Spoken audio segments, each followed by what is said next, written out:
नमस्कार दोस्तों। आज की कहानी है हनीमून पर बहू ने किया ड्रामा। अरे पायल, माँ कहाँ है? रवि ने ऑफिस से लौटते हुए पूछा। तो पायल बोली, सत्संग गई हैं। मैं उनके लिए समोसे और जलेबी लाया हूँ। दीजिए, मैं किचन में रख देती हूँ। जब माँ आएंगी तो मैं उन्हें दे दूंगी। चलो अच्छा है पायल, गांव में पापा के जाने के बाद वो कितनी अकेली हो गई थी। कम से कम यहाँ शहर में उनका मन तो लग रहा है। आप जाइए, हाथ मुंह धो लीजिए, मैं चाय लेकर आती हूँ। तभी दरवाज़ा खुलता है। हाँफते हुए ममता जी बोली, अरे बहू, जरा ये तो थैली पकड़ ले। हफ्ते भर की सब्जी ले आई हूँ, बहुत भारी है। अरे माँ जी दीजिए, थैली इनके सामने मत कह दीजिएगा कि आप सत्संग नहीं सब्जी लेने गई थी। ये तो मुझे ऐसे देखेंगे जैसे मैंने आपसे खेत जुतवा लिया हो। और फिर अगर आपको कोई काम ही नहीं करने दूंगी तो दिन भर बैठकर पड़ोसियों से मेरी चुगली करेंगी। जैसे ही ममता जी हॉल में बैठी हवा खाने, रवि बोला, अरे माँ आप आ गई, लेकिन ये क्या, आपके चेहरे पर इतनी थकान क्यों है? कुछ नहीं बेटा, सत्संग बहुत दूर था। माँ, आप एक फ़ोन कर देती, मैं खुद लेने आ जाता। आपको पैदल आने की क्या ज़रूरत थी? मैं इतनी मेहनत किस लिए करता हूँ? रवि किचन में गया और जलेबी समोसे लाकर अपनी माँ को खुद अपने हाथ से प्यार से खिलाने लगा। माँ बेटे का प्यार देखकर पायल के सीने पर सांप लौटने लगे। पायल मन ही मन बोली, हद है। कुछ दिन पहले तक गांव में अकेले रहती थी बुढ़िया। तब तो इतनी ताकत थी कि पूरा काम अकेले कर लेती थी, लेकिन शहर आते ही बीमारी की पोटली बन गई है। इतने में पायल के फोन की घंटी बजी। दूसरी तरफ उसकी माँ सुशीला जी थी। हेलो माँ, क्या हुआ बेटी? आवाज़ तेरी इतनी बुझी बुझी क्यों लग रही है? क्या बताऊँ माँ, ये नागिन बीच में आकर बैठ गई है। रवि का पूरा ध्यान अब उसी पर रहता है। सोचा था आज सिनेमा देखने जाएंगे, लेकिन ये बुढ़िया सांस फूलने का बहाना लेकर बैठ गई। न कहीं जा पाती हूँ, न कोई पार्टी कर पाती हूँ, बस दिन भर इसकी सेवा करना पड़ता है। जब से माँ जी इस घर में आई हैं, रवि का पूरा ध्यान उन्हीं पर रहने लगा है। पहले ऑफिस से आते ही मुझसे बातें करते थे, घूमते फिरते थे। अब आते ही माँ ने खाना खाया या नहीं, माँ ने दवा ली या नहीं, यही पूछते रहते हैं। अब तो हर बात में माँ जी की ही तारीफ होती है। कभी उनके संस्कार, कभी उनका खाना पीना, कभी उनका त्याग। लगता है जैसे इस घर में मेरी कोई कीमत ही नहीं बची। तो कान खोलकर मेरी बात सुन बेटी। कल से घर का सारा काम उसी बुढ़िया से करवाना, झाड़ू पोछा बर्तन सब। और जो बर्तन वाली आती है उसकी छुट्टी कर दे। तेरे पैसे भी बचेंगे और बुढ़िया की अक्ल ठिकानी आ जाएगी। इतना काम करवाना कि खुद ही भागकर गांव चली जाएगी। देख, तेरी बड़ी भाभी को कैसे मुट्ठी में पकड़ कर रखती हूँ, मजाल है मेरे सामने चू चा कर सके। पायल के होठों पर कुटिल मुस्कान फैल गई। पायल बोली, ठीक कहा माँ, कल से बर्तन वाली की छुट्टी। अगले ही दिन पायल ने काम वाली की छुट्टी कर दी। घर में बहाना बना दिया कि वह गांव चली गई है। अब रोज सुबह रसोई में बर्तनों का पहाड़ लगा रहता। जैसे ही रवि ऑफिस के लिए निकलता, पायल मीठी आवाज में कहती, माँ जी आप तो घर पर खाली रहती हैं, ये बर्तन धो दीजिए, वैसे भी बैठे बैठे शरीर जाम हो जाता है। मैं सोनू का एग्ज़ाम है, परीक्षा की तैयारी करवा रही हूँ। ममता जी सोचती मेरे ही बच्चे हैं, घर का काम करने में कैसी शर्म। ठीक है बहू, मैं कर देती हूँ। उनके लिए बेटे का घर ही अब उनकी दुनिया था। पति के जाने के बाद उनके पास बचा ही कौन था। बेटे की खुशी के लिए वे हर काम हंसते हंसते कर देती। लेकिन पायल का मन फिर भी नहीं भरा। एक हफ्ते बाद उसने अपनी माँ को व्हाट्सएप पर मैसेज किया, माँ ये बुढ़िया तो जाने का नाम ही नहीं ले रही। जितना काम बढ़ाती हूँ उतनी ही खुशी खुशी करती जाती है। तो सुशीला जी ने भी मैसेज किया, अरे बुद्धू ऐसे नहीं मानेगी, अब अगली चाल चल। पायल बोली, कौन सी चाल माँ? कल से पैर में पट्टी बांध लेना, कहना कि पैरों में मोच आ गई है। फिर देख, सुबह से रात तक तेरी सेवा में लगी रहेगी। खाना बनाएगी, झाड़ू लगाएगी, पोछा बर्तन सब करेगी। तो कमर टूट जाएगी ना, तब खुद ही गांव भागने की जिद करेगी। वाह माँ, तेरे सातिर दिमाग का कोई जवाब नहीं है। अब देखती हूँ कब तक इतनी महान बनने का नाटक करती है। 2 दिन बाद रवि को ऑफिस के काम से 10 दिन के लिए लंदन जाना पड़ा। वहां वह किसी रिश्तेदार के घर रुका था। जाते जाते उसने कहा, पायल, माँ को किसी चीज की तकलीफ नहीं होनी चाहिए। उन्हें सांस लेने में तकलीफ होती है। लौट कर आऊंगा तो डॉक्टर को दिखाऊंगा। पायल बनावटी मुस्कान के साथ बोली, अजी, आप बिल्कुल चिंता मत कीजिए। मैं माँ जी को अपनी माँ से भी बढ़कर रखूंगी। रवि के जाते ही पायल के चेहरे की मुस्कान जहरीली हंसी में बदल गई। अब देखती हूँ कितने दिन टिकती है यहाँ। अगली सुबह ही पायल बाथरूम से निकलते ही चीखने लगी, माँ जी, माँ जी, मेरा पैर। ममता जी दौड़े दौड़े कमरे में आई। क्या हुआ बहू? माँ जी, लगता है पैरों में मोच आ गई, चला भी नहीं जा रहा है। ममता जी ने सहारा देकर पलंग पर बैठाया। फिर पायल रोने का नाटक करने लगी। अरे बहू, तू रो क्यों रही है? मैं हूं ना, सब संभाल लूंगी। ठीक है माँ जी, पहले झाड़ू लगा दीजिए, फिर पोछा, उसके बाद रसोई साफ करिए। और हाँ, 2-3 घंटे बाद मेरी सहेलियाँ आने वाली हैं, उनके लिए पकौड़े, समोसे और चाय भी बना दीजिए। ठीक है बहू, अभी करती हूँ। कुछ देर बाद पायल की 4-5 सहेलियाँ आ धमकी। सोफे पर बैठकर सब हँस-हँस कर गप्पे मार रही थी, जबकि 70 साल की ममता जी रसोई में पसीने से तरबतर थी। एक सहेली बोली, वाह पायल, तेरी तो मौज है। इतनी उम्र में भी तेरी सास नौकरानी से ज़्यादा काम करती है। पायल ठहाका लगाकर बोली, अरे, खाली बैठकर करेगी भी क्या? कम से कम हाथ पैर चलते रहेंगे तो अस्पताल का खर्च भी बचेगा। सब जोर जोर से हंसने लगी। दूसरे दिन पायल ने अपनी माँ को भी बुला लिया। दोनों माँ बेटी सोफे पर बैठकर नाश्ता कर रही थी और ममता जी रसोई में बर्तनों का ढेर साफ कर रही थी। पायल की माँ ताना मारते बोली, शाबाश बेटी, ऐसे ही काम करवाया कर। आराम करने देगी तो यही घर पर कब्जा जमा लेगी। बूढ़े लोगों को खाली बैठने की आदत पड़ जाए तो फिर सिर पर चढ़ जाते हैं। पायल मुस्कुराकर बोली, माँ, अभी तो ये शुरुआत है। मैं ऐसा काम करवाऊंगी कि खुद ही हाथ जोड़कर कहेगी, बहू, मुझे गांव भेज दे। दिन भर ममता जी रसोई और घर के कामों में लगी रहीं। थोड़ी देर बाद फिर आवाज आई, माँ जी, जरा 2 कड़क चाय बना दीजिए। फिर कुछ देर बाद, माँ जी, रसोई भी साफ कर दीजिए। माँ जी, रात के लिए पराठे भी सेक दीजिए। माँ जी, सोनू के स्कूल के कपड़े आयरन कर दीजिए। एक फरमाइश पूरी होती तो दूसरी सामने आ जाती। लगातार चूल्हे और गैस के सामने खड़े खड़े रसोई का धुआं और गर्मी ममता जी पर भारी पड़ने लगी। उन्हें पहले से धुएं से तकलीफ रहती थी।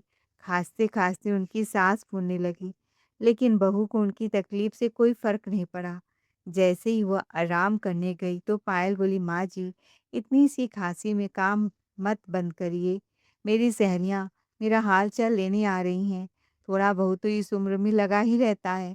ममता जी ने सीने पर हाथ रखा, गहरी सांस ली और फिर कांपते हाथों से आलू के पराठे सेकने लगी। उनकी तबीयत लगातार बिगड़ती जा रही थी, लेकिन बेटे की खुशी और घर की शांति के लिए वे चुपचाप सब सहती रहीं। खांसते खांसते ममता जी की आंखों से आंसू निकल आए। उन्होंने दीवार का सहारा लिया और मन ही मन सोचने लगी, शायद मैं गांव में ही ठीक थी। वहाँ अकेली जरूर थी, लेकिन इतनी बेबस नहीं थी। यहाँ तो अपने ही बेटे के घर में मेहमान से भी बदतर जिंदगी जी रही हूँ। हे भगवान, काश मैं गांव से आई ही न होती। लेकिन अगले ही पल बेटे का मुस्कुराता चेहरा उनकी आंखों के सामने आ गया। नहीं, अगर मैं चली गई तो मेरा बेटा दुखी हो जाएगा। उसकी खुशी के लिए मुझे यह सब सहना ही होगा। इतना कहकर ममता जी ने अपने आंसू पोंछे, फिर रसोई की तरफ बढ़ गए और अपनी तकलीफ को दिल में दबाकर काम में लग गई। इधर रवि का ऑफिस का काम जल्दी खत्म हो गया तो वह घर लौट आया। जैसे ही उसने दरवाज़ा खोला, सामने का नज़ारा देखकर उसके पैरों तले ज़मीन खिसक गई। रसोई में ममता जी काँपते हाथों से पराठे सेक रही थी। उनकी हथेलियों पर बड़े-बड़े छाले पड़ चुके थे। लगातार खाँसते-खाँसते उनका सीना दर्द से उठ बैठ रहा था, लेकिन फिर भी वे काम किए जा रही थी। रवि दौड़कर माँ के पास पहुँचा और सूटकेस इधर-उधर फेंक दिया। माँ, ये आपके हाथों की क्या हालत हो गई और आपको इतनी तेज़ खाँसी क्यों आ रही है? ममता जी कुछ बोल पाती उससे पहले ही उन्हें जोर की खाँसी का दौरा पड़ गया। बेटे को देखते ही उनके आँसू बह निकले। रवि की आंखों में गुस्सा उतर आया। वह जोर से चिल्लाया, पायल, ये सब क्या तमाशा लगा रखा है? उस समय पायल अपनी माँ से फ़ोन पर हँस-हँस कर बातें कर रही थी। रवि की आवाज़ सुनते ही उसने जल्दी से फ़ोन काट दिया और बनावटी चिंता दिखाते हुए बोली, क्या हुआ रवि? इतनी जोर से क्यों चिल्ला रहे हो? रवि गुस्से से बोला, पहले ये बताओ माँ की ये हालत किसने की? पायल ने तुरंत सफाई देते हुए कहा, इसमें मेरी क्या गलती है? मेरे पैरों में मोच आ गई, मैं तो खड़ी भी नहीं हो पा रही थी। माँ जी ने खुद ही कहा था कि बहू तुम आराम करो, मैं घर संभाल लूंगी। अब अगर उन्होंने अपनी मर्जी से काम किया है तो इसमें मेरा क्या कसूर? रवि ने गुस्से से माँ के जले हाथों की ओर इशारा किया। अपनी मर्जी से? ये झाले भी अपनी मर्जी से पड़े हैं? ये खांसी भी अपनी मर्जी से हुई है? माँ की हालत देखकर साफ पता चल रहा है कि कई दिनों से इनसे लगातार काम करवाया गया है। सच बताओ पायल, आखिर चल क्या रहा है? रवि की तेज आवाज़ सुनकर ममता जी भी घबरा गई। उन्होंने धीरे से कहा, नहीं नहीं बेटा, बहू की कोई गलती नहीं है, मैंने ही जिद करके काम किया था। रवि बिना एक पल गंवाए ममता जी को लेकर डॉक्टर के पास पहुंचा। जांच के बाद डॉक्टर ने गंभीर आवाज में कहा, इनके शरीर में बहुत ज़्यादा कमजोरी है। लगातार काम करने और धुएं के संपर्क में रहने से इनकी खांसी भी बढ़ गई है। इनकी छाती में इन्फेक्शन हो गया है, ब्लड प्रेशर भी हाई है। अब इन्हें पूरी तरह आराम की ज़रूरत है। ज़रा सी लापरवाही भी भारी पड़ सकती है। डॉक्टर की बात सुनकर रवि की आंखें भर आई। वह माँ के हाथ पकड़कर बोला, माँ मुझे माफ़ कर दो। मैं समझ ही नहीं पाया कि आप इतनी तकलीफ़ में थी। अब आपको कोई काम नहीं करना पड़ेगा। ममता जी ने बेटे के आंसू पोंछे और धीमी आवाज़ में बोली, नहीं बेटा, खुद को दोष मत दे। तेरी कोई गलती नहीं है। कुछ पल चुप रहने के बाद उन्होंने भारी मन से कहा, बेटा अब मेरा मन यहाँ नहीं लगता। मुझे मेरे गांव छोड़ा, वहाँ मैं अकेली रह लूंगी, लेकिन किसी पर बोझ बनकर नहीं जीना चाहती। ऐसी बातें मत करो माँ।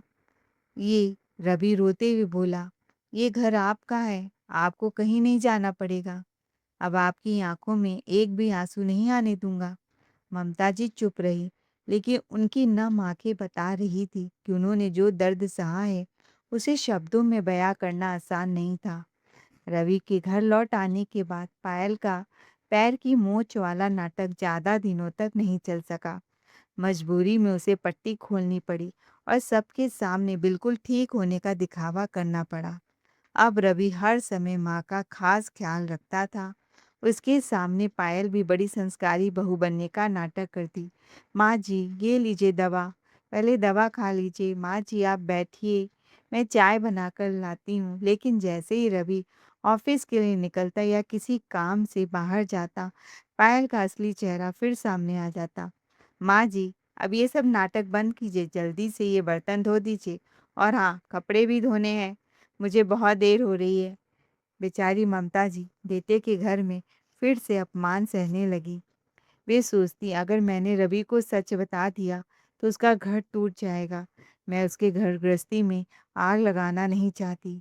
इसी डर और ममता के बीच वे हर रोज अपना दर्द छिपाकर बहू की हर बात और जुल्म चुपचाप सहती रहीं। एक दिन पायल ममता जी से बोली, माँ जी मैं थोड़ी देर के लिए शॉपिंग जा रही हूँ, आप ज़रा सोनू का ध्यान रखिएगा और हाँ खाना भी खिला दीजिएगा, मुझे आने में देर हो जाएगी। यह कहकर वह बेफिक्र होकर निकल गई। उधर उसी दिन रवि किसी जरूरी मीटिंग के रद्द हो जाने की वजह से ऑफिस से उम्मीद से कहीं पहले घर लौट आया। घर में कदम रखते ही उसने देखा कि ममता जी तेज खांसी के बावजूद रसोई में खड़ी हाँफते हाँफते खाना बना रही थी। उनके माथे से पसीना टपक रहा था और सांस लेने में भी तकलीफ हो रही थी। रवि का खून खौल उठा। वह सीधे कमरे में गया। पायल वहाँ नहीं थी। वहाँ उसका 6 साल का बेटा सोनू मोबाइल पर गेम खेल रहा था, जो कि पायल ने ही पकड़ाया था ताकि वह बिजी रहे। रवि बोला, सोनू बेटा, पापा के साथ खेलते हैं, ये मोबाइल मुझे दे दो। बेटे ने मासूमियत से मोबाइल उनके हाथ में थमा दिया। रवि जैसे ही मोबाइल लॉक करने लगा, तभी स्क्रीन पर व्हाट्सएप खुला रह गया। ऊपर नाम लिखा था सुशीला माँ। अनजाने में उसकी नज़र चैट पर पड़ गई। एक-एक मैसेज पढ़ते ही उसके चेहरे का रंग बदलने लगा। मैसेज में लिखा था, बेटी, बुढ़िया को 1 मिनट भी खाली मत बैठने देना। जितना काम करवाएगी, उतनी जल्दी खुद भागने की जिद करेगी तेरी सास। अगर बेटा घर पर हो तो सास की खूब सेवा करना। उसके जाते ही सारे काम उसी से करवाना। अब कोई नया बहाना सोच, लेकिन बुढ़िया को आराम मत करने देना।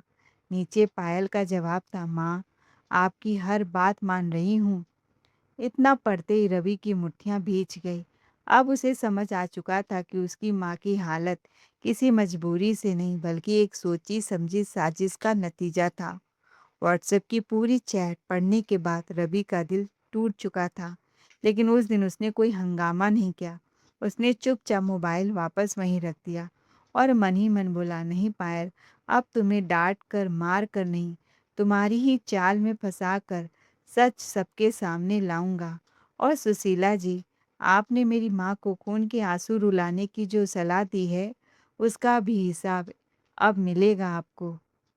शाम को जब पायल घर लौटी तो रवि ऐसे व्यवहार करने लगा जैसे उसे कुछ भी पता न हो।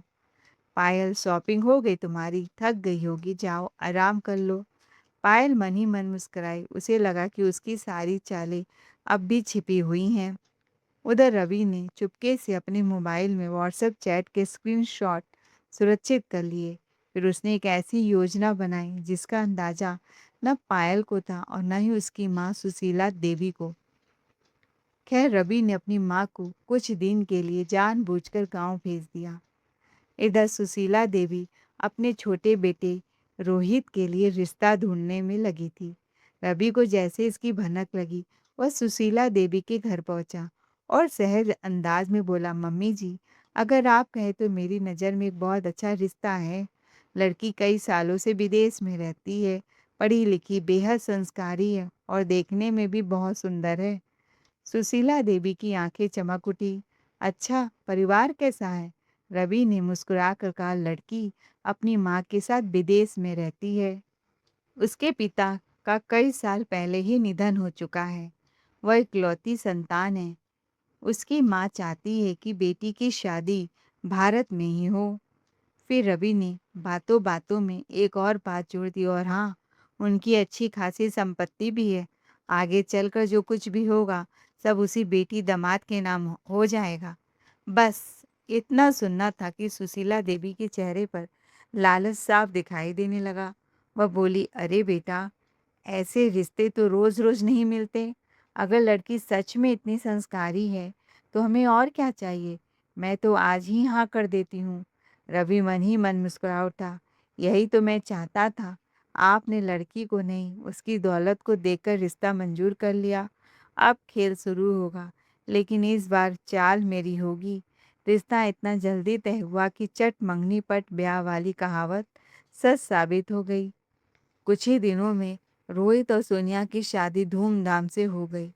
शादी के बाद जब सोनिया पहली बार ससुराल आई तो पहले 2-3 दिन उसने ऐसी संस्कारी बहू का रूप दिखाया कि सुशीला देवी की खुशी का ठिकाना नहीं रहा। देखो कैसी लक्ष्मी बहू मिली है, सर्वगुण संपन्न, सबसे पहले उठती है, सबके लिए चाय बनाती है, सबका कितना सम्मान अदब करती है। लेकिन यह सब सिर्फ दिखावे के लिए था। जैसे ही दोनों भाई रोहित और मोहित ऑफिस के लिए घर से निकलते, सोनिया का पूरा रंग ढंग बदल जाता। वो अपनी बड़ी जेठानी से हंसते हुए कहती, दीदी चलिए, हम बोर हो रहे हैं, आज नई मूवी लगी है, पहले मॉल चलते हैं, फिर वहीं लंच करेंगे। घर का काम तो सासू माँ देख ही लेंगी। दोनों तैयार होकर घर से निकलने लगी। जाते जाते सोनिया ने ऊंची आवाज में कहा, मम्मी जी, दाल चढ़ा दी है, बस रोटियां, सब्जी, सलाद और बर्तन आप देख लीजिएगा, हम लोग थोड़ी देर में आ जाएंगे। सुशीला देवी हैरान होकर बोली, अरे बहू, अभी तो इतना सारा काम पड़ा है और तू बड़ी बहू को क्यों ले जा रही है? या घर का काम करेगी? सोनिया बोली, मम्मी जी, आप तो कहती थी कि काम करने से शरीर चुस्त रहता है। थोड़ा बहुत काम तो इस उम्र में चलता ही है ना? यह वही ताना था जो कभी सुशीला देवी अपनी बेटी पायल को सिखाया करती थी। दरवाजा बंद हो गया और घर में सिर्फ सुशीला देवी रह गई। रसोई में बर्तनों का ढेर, गैस पर चढ़ी दाल और पूरे घर की जिम्मेदारी। सुशीला देवी की आंखों के सामने ममता जी का चेहरा घूम गया। उधर सोनिया और उसकी जेठानी मॉल में हंस रही थी। धीरे धीरे सोनिया का असर पूरे घर पर दिखने लगा। जो बड़ी बहू पहले शांत स्वभाव की दब्बू थी, जी हजूरी करने वाली थी, अब देवरानी का संग पाकर उसका व्यवहार भी बदलने लगा। एक सुबह सुशीला देवी ने कहा, बहू जरा अपने ससुर को चाय दे आओ, रात भर उनकी तबीयत ठीक नहीं थी। सोनिया ने मुंह बनाते हुए जवाब दिया, मम्मी जी, यह सब मुझसे नहीं होगा। मैं बीमार ससुर जी के कमरे में नहीं जाने वाली। वहाँ दवाइयों और बीमारी की इतनी बदबू आती है कि मेरा दम घुटने लगता है। छी, आखिर वो आपके पति हैं, उनकी सेवा करना आपकी जिम्मेदारी है, मेरी नहीं। इतने में बड़ी बहू भी वहाँ आ गई। पहले तो वह चुप रही, लेकिन अब देवरानी का साथ पाकर उसके भी तेवर बदल चुके थे। वह भी अकड़ते हुए बोली, हाँ मम्मी जी, हम अभी किटी पार्टी में जा रहे हैं, आप ही चाय दवा और नाश्ता दे आइए। सुशीला देवी अवाक रह गई। तुम सब मुझे जवाब दे रही हो? मैं तुम्हारी जुबान खींच लूंगी। मम्मी जी, हम वो पुराने जमाने की बहू नहीं है, सती सावित्री, जो चुपचाप सब सह लेती थी। आप एक करेंगी तो हम 100 करेंगे, समझी? सुशीला देवी बरसों पहले अपने ये शब्द याद आने लगे। बेटी, सास ससुर से जितना काम करवाओगी उतना ही चैन से रहोगी। आज वही सीख उनकी अपनी बहुओं के व्यवहार में लौटकर उनके सामने खड़ी थी। अगले दिन शाम को जब रोहित घर आया, तभी सोनिया ने मुस्कुराते हुए कहा, रोहित जी, एक खुशखबरी है। रोहित ने उत्सुक होकर पूछा, क्या हुआ सोनिया? सोनिया ने उसे गले लगाते हुए कहा, मम्मी ने हमारे लिए लंदन हनीमून के टिकट बुक कर दिए हैं। फ्लाइट 2 दिन के बाद की है और मैंने सोचा है कि भैया भाभी भी हमारे साथ चलेंगे। रोहित हैरान होकर बोला, भैया भाभी भी? हाँ, मैंने सुना है कि वे कभी शादी की बात हनीमून पर नहीं गए। इस बार चारों लोग साथ घूमेंगे। भैया भाभी ने टिकट करवा लिया है। रोहित बोला, लेकिन माँ और पिताजी का ध्यान कौन रखेगा? सोनिया पहले से ही जवाब तैयार करके बैठी थी। उसकी चिंता बिल्कुल मत करिए, मैंने एक कामवाली से बात कर ली है। वह सुबह शाम आकर झाड़ू पोछा बर्तन और खाना सब कर देगी।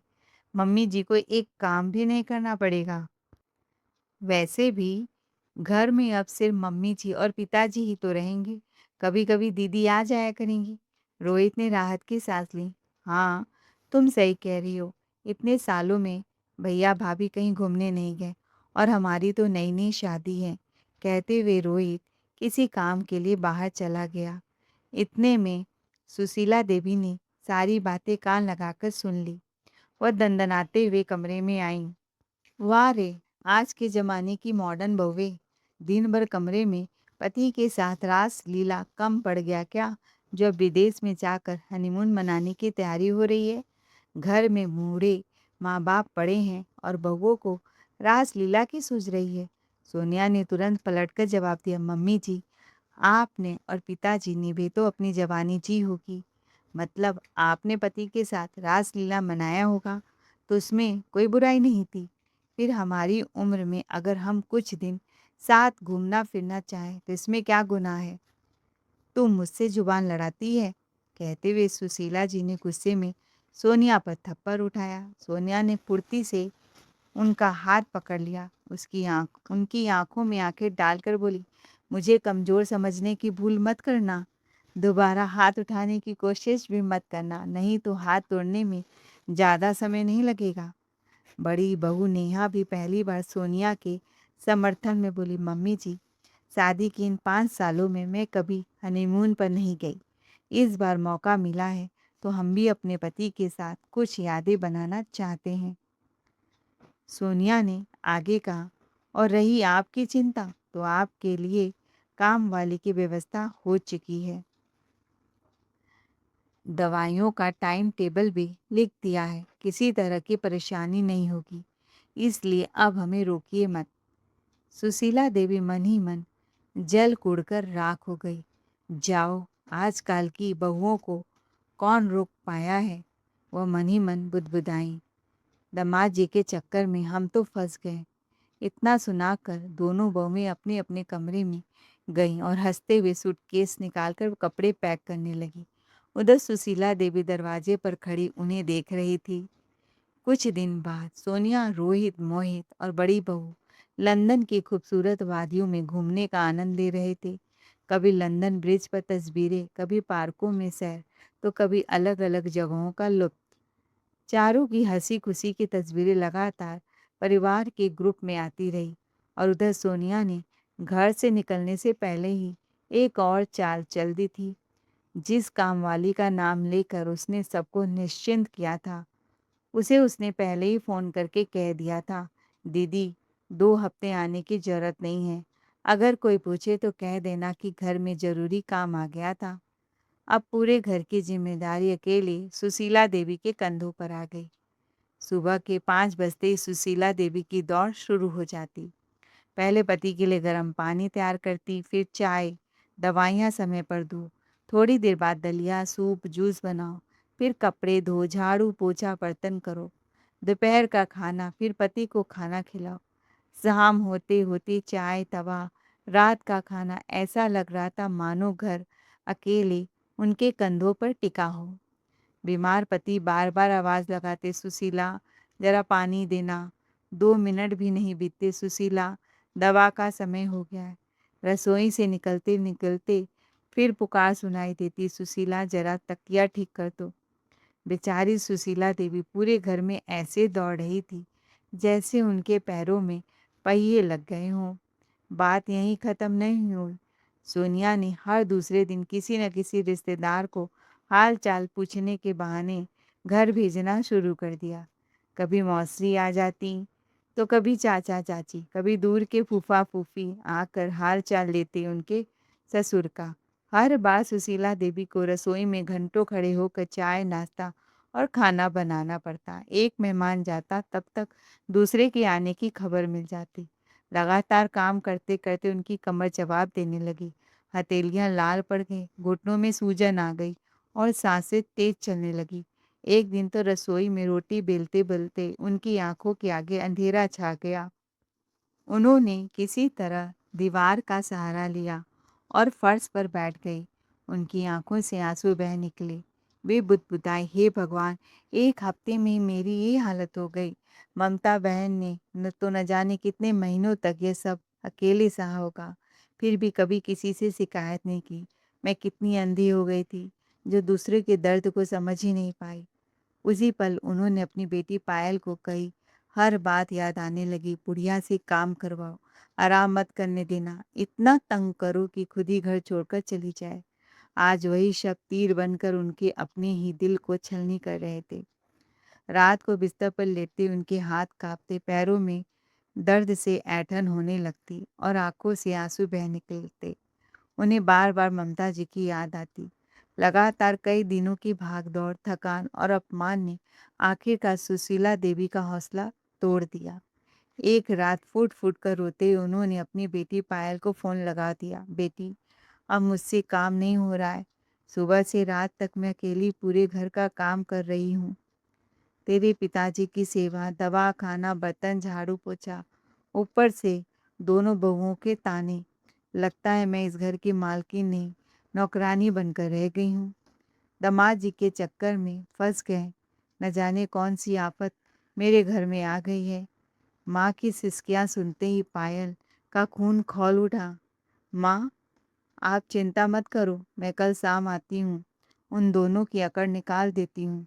उधर उसी शाम सोनिया और बड़ी बहू लंदन से वापस लौटने वाली थी। जैसे ही पायल गुस्से में दरवाज़ा खोलकर अंदर दाखिल हुई, उसने ऊंची आवाज़ में चिल्लाना शुरू कर दिया, आ गई हनीमून मनाकर? वाह भाभी, हद होती है बेशर्मी की। अपने बूढ़े और बीमार सास ससुर को अकेला छोड़कर लंदन हनीमून मनाने चली गई। जरा भी शर्म नहीं आई। अगर इन्हें कुछ हो जाता तो जिम्मेदार कौन होता? बड़ी बहू कुछ बोलती उससे पहले सोनिया बोली, तुम मुझे सिखाओगी? दीदी, आपने मेरी मामी ममता जी के साथ जो व्यवहार किया था, अगर मैं उसकी एक-एक परत खोलना शुरू कर दूं, तो आज आपकी नज़रें खुद झुक जाएंगी शर्म से। पायल चौंक गई। क्या मतलब? कौन मामी? सोनिया ने सबकी तरफ देखते कहा, आज तक तुम मुझे सिर्फ सोनिया समझती रही, लेकिन मेरी असली पहचान तुम नहीं जानती। कमरे में सन्नाटा छा गया। सोनिया ने तेज से कहा, ममता जी मेरी मामी है, मैं उनकी ननंद की बेटी हूँ, यानी तुम्हारे पति रवि की बुआ की बेटी। मैं अपनी माँ के साथ 8 साल से लंदन में रहती थी, इसीलिए परिवार में बहुत कम लोगों ने मुझे देखा नहीं था। इसी वजह से तुम मुझे पहचान नहीं सकी। यह सुनते ही पायल के पैरों तले जमीन खिसक गई। सुशीला देवी भी स्तब्ध रह गई। सोनिया ने तुरंत अपना मोबाइल निकाला और रवि को फ़ोन लगाया। भैया, अब समय आ गया है, आप आ जाइए। कुछ ही मिनटों में रवि घर पहुंच गया। उसके हाथ में एक फाइल और मोबाइल था। उसने ससुर आलोक जी को भी बुलाया। पायल बोली, यह क्या कर रहे हैं आप? रुको जरा। उसने मोबाइल टीवी से जोड़ दिया। सबसे पहले व्हाट्सएप चैट स्क्रीन पर दिखाई दी। एक-एक संदेश सबके सामने उभरने लगा। सुशीला देवी बोल रही थी, बुढ़िया को इतना काम करवाओ कि खुद ही गांव भाग जाए। मौज का बहाना बनाकर उससे सारे काम करवाना। पायल बोली, माँ, आपकी हर बात मान रही हूँ। अब तो माँ जी से सुबह से रात तक काम करवाती हूँ। यह सब पढ़कर पूरा कमरा खामोश हो गया। रवि ने फिर दूसरी रिकॉर्डिंग चलाई। उसमें पायल अपनी सहेली से कह रही थी, रवि के सामने मैं सेवा करती हूँ, पर उसके जाते ही सारी नौकरानी मेरी सास बन जाती हैं। पायल का चेहरा सफ़ेद पड़ गया। रवि की आंखों में आंसू थे। रोते हुए बोला, जिस दिन माँ के हाथों में छाले देखे थे, उसी दिन मैंने फैसला कर लिया था, जैसे पायल तुम्हारी माँ घर बैठे मेरे घर को कंट्रोल करती थी, वैसे भी मैंने तुम्हारे घर को कंट्रोल करना शुरू किया, क्योंकि तुम्हें और तुम्हारी माँ दोनों को सबक सिखाना ज़रूरी था। इसीलिए मैंने अपनी बहन की शादी रोहित से करवा दी, रिश्तेदारी को गुप्त रखा। फिर उसने सुशीला देवी की ओर देखा। माँ जी, जब आपकी बारी आई तो 2 हफ्तों में ही आपको समझ आ गया कि बुजुर्ग शरीर कितना दर्द सहता है। मेरी माँ ने महीनों तक यह सब सहा, लेकिन कभी एक शब्द नहीं कहा, क्योंकि उन्हें अपने बेटे का घर टूटने का डर था। रवि, यह किस तरह से तुम मेरी माँ से बात कर रहे हो? क्यों? तुम मेरी माँ को नौकरानी बना सकती हो, उनको बीमार करके मार सकती हो, तो क्या मैं तुम्हारी माँ को 2 बातें नहीं सुना सकता? आगे सोनिया आई और बोली, मैं महिला संगठन में काम करती हूँ। आपने जो अत्याचार किया है, उस नाते में पुलिस के हवाले आप दोनों को कर सकती हूँ। ये सब सुनकर स्तब्ध रह गए। रोहित, मोहित और आलोक जी अपनी माँ और बहन को खूब खरी-खोटी सुनाने लगे। पायल अब रोते-रोते रवि के पैरों में गिर पड़ी। मुझे माफ़ कर दीजिए, मैंने माँ की बातों में आकर बहुत बड़ा पाप कर दिया। सुशीला देवी भी फूट-फूट कर रोने लगी। मुझे माफ़ कर दो दामाद जी, मैंने बेटी को संस्कार नहीं ज़हर दिया था। हे भगवान! इंसान अपने कर्मों से कभी नहीं बच सकता। जो दर्द मैंने किसी और माँ की झोली में डाला था, आज वही दर्द कई गुना होकर मेरी चौखट पर लौट आया है। रवि बोला, पायल, तुम गाँव जाकर मेरी माँ से माफ़ी माँगो।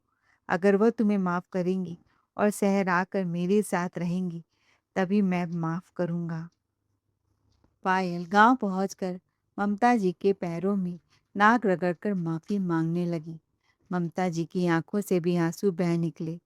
बोली, रिश्ते बदले से नहीं, पश्चाताप से बचते हैं। अगर सचमुच बदलना चाहती हो तो आज से किसी भी बुजुर्ग की आंखों में आंसू मत आने देना। यही मेरे लिए सबसे बड़ी माफ़ी होगी। फिर सोनिया ने भी सुशीला देवी को माफ़ कर दिया और वह उनके साथ अच्छे से व्यवहार करने लगी।